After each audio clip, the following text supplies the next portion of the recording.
जय हिंद साथियों, मैं संदीप शर्मा व्याख्याता वाणिज्य आज के सेशन में आप सभी का हार्दिक स्वागत और अभिनंदन करता हूं।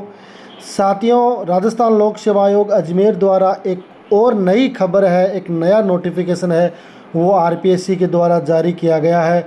इस बार जो नोटिफिकेशन आया है वो है आरएएस और आरटीएस एग्ज़ाम, यानी आरएएस प्री एग्ज़ाम के लिए नोटिफिकेशन है वो आरपीएससी ने जारी किया गया है। उसमें कुल जो 733 पद हैं उनके लिए नोटिफिकेशन उन्होंने जारी किया है, जिसमें आपके 346 पद हैं वो आपके राज्य सेवा के हैं और 387 पद हैं वो आपके अधीनस्थ सेवा के हैं। तो कुल मिलाकर ये देखो, आप पद देख सकते हो, इनका नोटिफिकेशन है वो आरपीएससी ने जारी किया है। अब इसमें देखो कौन कौन से पद हैं, कितने कितने पद हैं, ये सारी डिटेल है वो आरपीएससी ने दे रखी है। वैसे तो देखो, जो राजस्थान की ये सबसे बड़ी पोस्ट होती है, जिसमें आपके जो आरएएस होते हैं, जो आरपीएस होते हैं, राजस्थान लेखा सेवा के जो अधिकारी होते हैं, वो सारे के सारे इस अधीनस्थ सेवा और जो आरएएस राज्य सेवा है उसके द्वारा ही चयनित होकर वो मुख्य जो डिपार्टमेंट है उनको वो संभालते हैं। तो देखो, ये सारा का सारा वर्गीकरण दे रखा है। 733 पोस्ट हैं, जिसमें 346 राज्य सेवा की और 387 है वो अधीनस्थ सेवा की है। तो इनके लिए कुल 733 पोस्टों के लिए नोटिफिकेशन है वो आरपीएससी ने जारी किया। अब देखो, इनका वर्गीकरण थोड़ा सा देख लेते हैं। जैसा कि आप सब देख रहे हैं कि देखो, ये पूरा का पूरा वर्गीकरण है उन्होंने आपके सामने रखा है कि किस तरीके से पोस्ट होंगी। तो कुल 21 विभाग इसमें आपके सामने रखे गए हैं।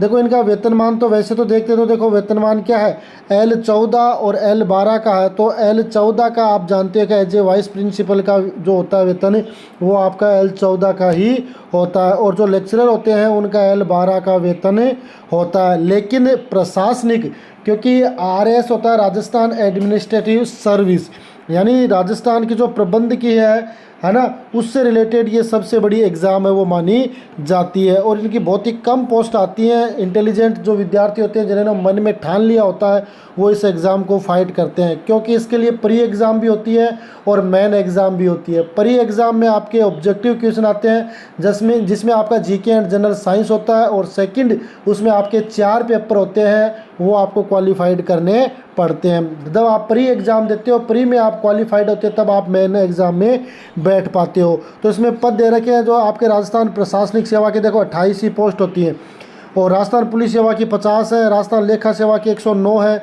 सहकारी सेवा की 12। तो ये तो लास्ट की रह जाती हैं जो आपकी और पोस्ट है वो बता रखी है इसमें। तो कुल मिला के आपका तो टारगेट ये होना चाहिए, आपको आरएएस प्री क्वालिफाइड करना है, मेन क्वालिफाइड करना है, ये आपको टारगेट रखना है। तो ये हो गया इनका L12 का वेतन होता है। राजस्थान की जो अधीनस्थ सेवाएं होती हैं, जिसमें आपके 387 जो पोस्ट हैं वो दिखाई गई हैं। 387 में जो आपकी अधीनस्थ सेवा है उनको इसमें शामिल किया गया है अधीनस्थ सेवा में।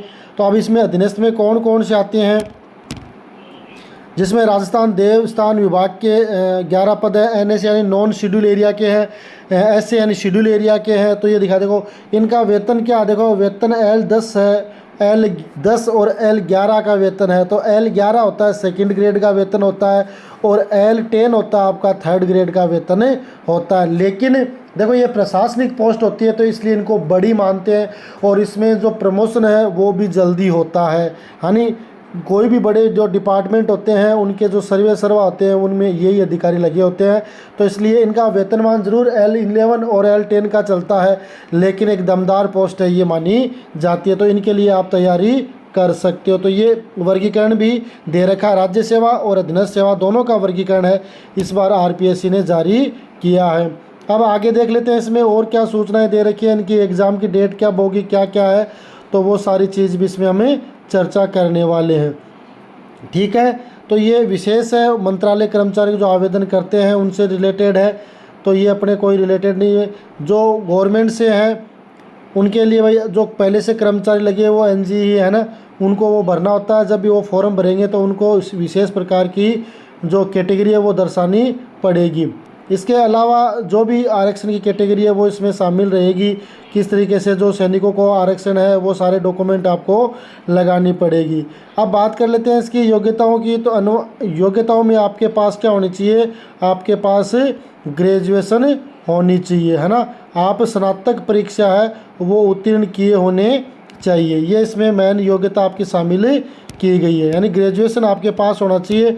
अब ग्रेजुएशन आप कौन से सब्जेक्ट से हो, आर्ट कॉमर्स साइंस है, वो इससे कोई प्रभाव नहीं पड़ता है।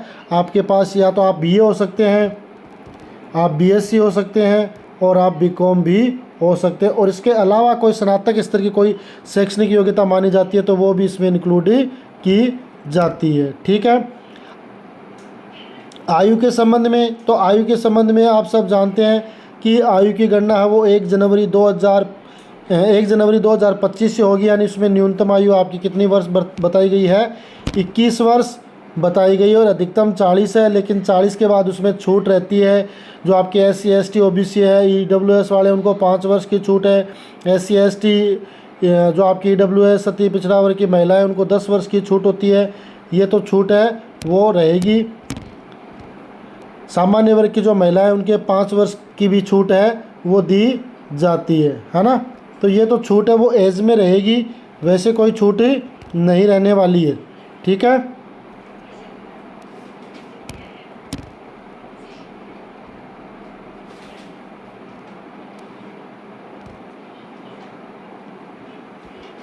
तो ये छूट से रिलेटेड जो पॉइंट है वो चलेंगे अपने। तो छूट वाली तो वो मिलती ही रहेगी, उसमें सबको फॉर्म भरना। जो भी साथी इसकी तैयारी करना चाहते हैं वो अभी तैयारियों में लग सकते हैं, उसका बेनिफिट उन्हें निश्चित रूप से मिलेगा। चयन प्रक्रिया क्या होती है, तो ये भी लगभग आप सब जानते हो कि इसकी चयन प्रक्रिया क्या रहने वाली है। चयन प्रक्रिया में आपको सबको पता है कि भाई इसके लिए एग्ज़ाम होगी, पहले प्री एग्ज़ाम होगी। प्री में आपको जीके एंड जनरल साइंस के 150 क्वेश्चन पूछे जाएंगे, वो एग्ज़ाम आपको क्वालिफाइड करनी पड़ेगी, तब आप जाके मेन एग्ज़ाम के लिए क्वालिफाइड होगे। परीक्षा के स्थान और माह है वो बाद में बताया जाएगा। सिलेबस है, सिलेबस में बताया दिया जो आपकी जो प्रारंभिक परीक्षा होती है वो आपकी ऑफलाइन और ऑनलाइन दोनों हो सकती है। उसमें वस्तुनिष्ठ ऑब्जेक्टिव टाइप क्वेश्चन होंगे, और जो आपकी मुख्य परीक्षा होगी वो आपकी कौन सी होगी, डिस्क्रिप्टिव होगी। और आवेदन की दिनांक आपको ध्यान में रखनी है। आवेदन की दिनांक है वो आपकी कितनी है, आपकी 19/9 यानी 19 सितंबर 2024 से 18 अक्टूबर 2024 रात्रि को 12 बजे तक आप फॉर्म में भर सकते हैं। फॉर्म में आपको किसी प्रकार का डिले नहीं करना है, किसी प्रकार का आपको विलंब नहीं करना है। ये नहीं सोचना है कि अभी तो काफ़ी समय पड़ा है, अब फॉर्म में बाद में भर देंगे।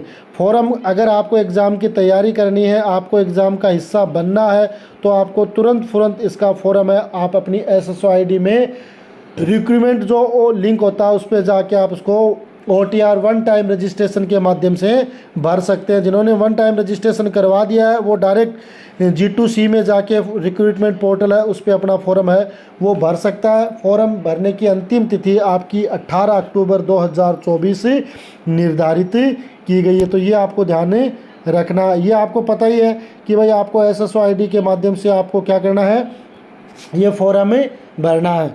तो SSO ID में आप बहुत सारे विद्यार्थी हैं वो फॉर्म भरते हैं। ये मित्रवाड़ा ये सारी डिटेल आपको बता देगा, अनावश्यक रूप से आपको परेशान होने की आवश्यकता नहीं है। ठीक है। जो भी डिटेल भरते हो वो आपको स्पष्ट और सही भरनी है, उसमें किसी प्रकार का जो छेड़छाड़ है, हेर फेर है, वो आपको नहीं करना है, ये ध्यान रखना है। क्योंकि अगर किसी प्रकार की कोई गलत जानकारी आप देते हो तो आप एग्ज़ाम से डीबार हो सकते हो। तो ये आपको ध्यान में रखना है। ठीक है। इसके अलावा और क्या होता है, तो इसमें फ़ीस की बात आती है। तो फीस में आपके जो सामान्य वर्ग के हैं, पिछड़ा वर्ग के क्रीमिलियर है, अति पिछड़ा वर्ग के क्रीमिलियर है, उनको आपको कितना पेमेंट करना है, 600 रुपये पेमेंट करना है। जो आर्थिक रूप से आपके अनुसूचित जाति जनजाति पिछड़ा वर्ग नॉन क्रीमिलियर है उनको 400 रुपये, और दिव्यांग है उनको भी 400 रुपये है वो फॉर्म के जमा करवाने हैं, और उसके फीस के साथ ही आपका फॉर्म भी सबमिट हो जाएगा। ठीक है। तो ये एक महत्वपूर्ण जानकारी है उन विद्यार्थियों के लिए जो RS की तैयारी करना चाहते हैं, RS बनना चाहते हैं। आरएएस बनने के लिए थोड़ा सा कंपटीशन टफ है क्योंकि पोस्टें कम होती है, लेकिन अगर एक बार आप जॉब लग जाते हो तो आपका बढ़िया जीवन है वो सेट हो सकता है। इसकी एग्ज़ाम के जो स्कीम क्या रहती है, तो स्कीम में आपको पता ही, मैंने बता भी दिया, 2 एग्ज़ाम होती है, पहले प्री होगी फिर मेन होगी। प्री एग्ज़ाम होगी उसमें आपके 200 मैक्सिमम मार्क्स होंगे। General knowledge and general science के 3 घंटे आपको उसमें दिए जाएंगे, है ना। और उसमें लगभग आपका जो बीए का मान लो, बीकॉम मान लो, बीएससी मान लो, उनका सिलेबस है वो कवर किया जाएगा, है ना। और मेन एग्ज़ाम होगी। मेन एग्ज़ाम में आपके 4 पेपर होंगे, उसमें पहला, दूसरा, तीसरा आप चुनोगे, चौथा आपका जनरल हिंदी एंड इंग्लिश का होगा, वो आपका डिस्क्रिप्टिव होगा, ठीक है। तो ये आपको ध्यान में रखना, वो डिस्क्रिप्टिव पेपर आपका होने वाला है। उसमें ये देखो, ये आपके पेपर दिखा रखे हैं, इसमें ये 4 पेपर हैं, जिसमें general studies 1 200, general studies second 200, general studies third 200 और जनरल हिंदी एंड इंग्लिश 200। ये आपको क्या करने हैं, डिस्क्रिप्टिव टाइप में इनको आपको क्या करना पड़ेगा, एग्ज़ाम में इनके आंसर देने पड़ेंगे। इसमें आपके मीडियम भी हो सकते हैं, लॉन्ग आंसर भी हो सकते हैं, और डिस्क्रिप्टिव टाइप क्वेश्चन है वो इसमें शामिल रहने वाले हैं, है ना। तो आरएस की वैसे तो जो एग्ज़ाम देते हैं वो लगभग वही एग्ज़ाम देते हैं, लगभग वो होते हैं जो गवर्नमेंट एम्प्लॉई हैं ऑलरेडी, और वो किसी न किसी एग्ज़ाम में पहले से वो शामिल हुए हैं, वो अच्छी तरीके से जानते हैं। तो ये सारे के सारा आपको ध्यान में रखना है। और जो आपका पेपर होगा उसमें ऑप्शन आपको 5 मिलेंगे। पाँचों ऑप्शन में आपको अगर क्लिक करना पड़ेगा। अगर मान लो 1 2 3 4 चारों ही आपको आंसर नहीं देना चाहते हैं तो 5वें का आपको टिक लगाना पड़ेगा। और उसके बाद भी अगर आपका कोई गलत आंसर होता है तो आपका 1/3 पार्ट है वो नेगेटिव मार्किंग है वो काटी जाएगी। ये भी आपको ध्यान में रखना। अगर आप जो आपके टोटल प्रश्न है उसका 10% से अधिक क्वेश्चनों को छोड़ देते हो बिना मार्क किए हुए, तो आपका क्या किया जाएगा, डिस्क्वालीफाइड है वो किया जा सकता। तो ये भी आपको ध्यान में रखना है ना। तो ये मुख्य बातें हमने निश्चित रूप से इस एग्ज़ाम से रिलेटेड की है।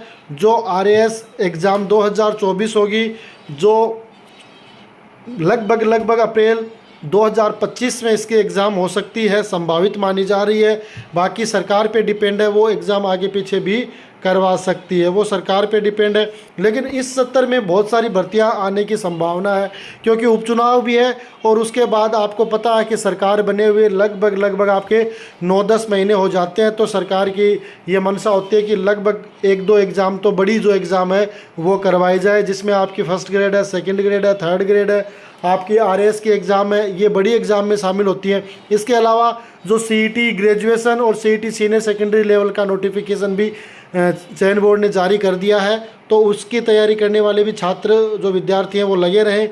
निश्चित रूप से 2024-25 से आपके सपनों को साकार करेगा और आपको जो जॉब आप चाहते हो वो जॉब आपको अवश्य मिलेगी, है ना। तो आपको बस तैयारियों में लगे रहना है, और तैयारी करते रहोगे तो निश्चित रूप से आपको सफलता भी मिलेगी। ये मुख्य रूप से ये नॉर्मली बातें हैं, इनका कोई ऐसा कोई रोल नहीं है इनके एग्ज़ाम में।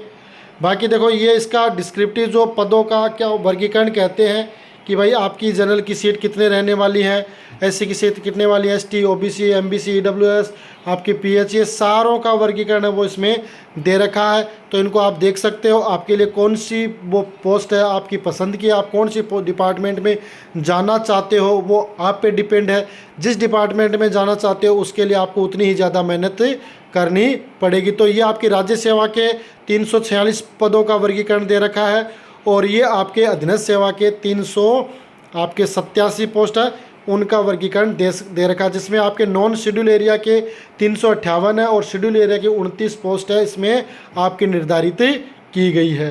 तो ठीक है, तो आज के इस सेशन में हमने आरएएस एग्ज़ाम 2024 जिसका लेटेस्ट नोटिफिकेशन आया है और उसकी आपको फॉर्म भरने की जो लास्ट डेट है वो 18 अक्टूबर 2024 निर्धारित की गई है। इसलिए जो भी विद्यार्थी आरएएस की एग्ज़ाम में शामिल होना चाहते हैं, बड़ी पोस्ट पे जाना चाहते हैं, तो उनको बिना विलंब किए हुए फॉर्म भरना है और तैयारियों में लग जाना है। निश्चित रूप से आज आप तैयारियों में लगेंगे तो उसका बेनिफिट है वो आपको एग्ज़ाम में भी मिलेगा और एक बड़ी पोस्ट के रूप में भी मिलेगा। इसी सूचनाओं के साथ आज के सेशन में इतना ही। मिलेंगे अगले सेशन में, तब तक के लिए जय हिंद, जय भारत।